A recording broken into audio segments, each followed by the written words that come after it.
देखो लिखा है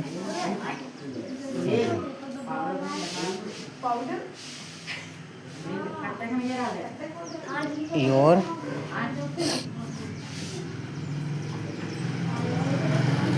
इंटेलिजेंट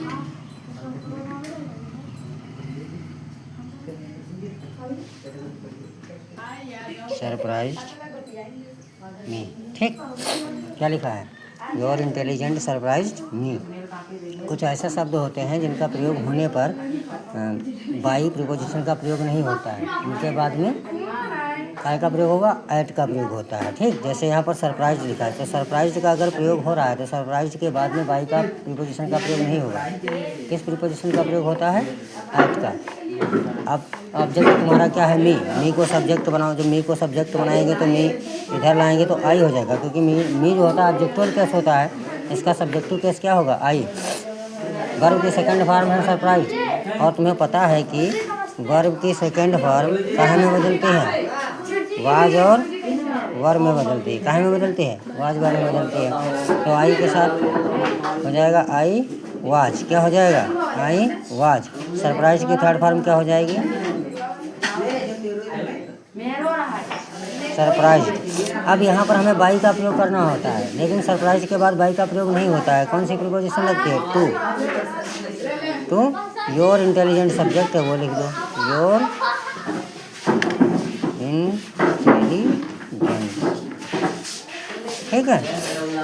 नेक्स्ट देखो क्या है, अगला सेंटेंस है हिज सक्सेस। हिज सक्सेस डिस्टोनाइज्ड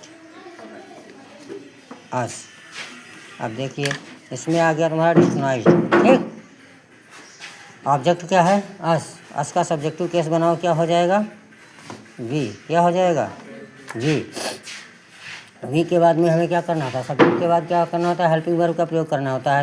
एस्टोनाइज्ड कितने सेकंड फॉर्म है, तो वर्ब की सेकंड फॉर्म काहे में बदलती है? वाज और वर्ब में बदलती है।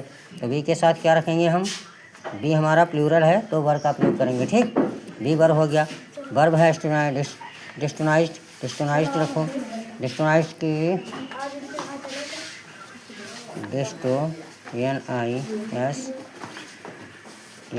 डिस्टोनाइज्ड हो गया। फिर हम टू का प्रयोग करेंगे, बाई का प्रयोग ना करके। काहे का प्रयोग करेंगे? टू। और फिर क्या सब्जेक्ट क्या हमारा है? His success. ठीक है।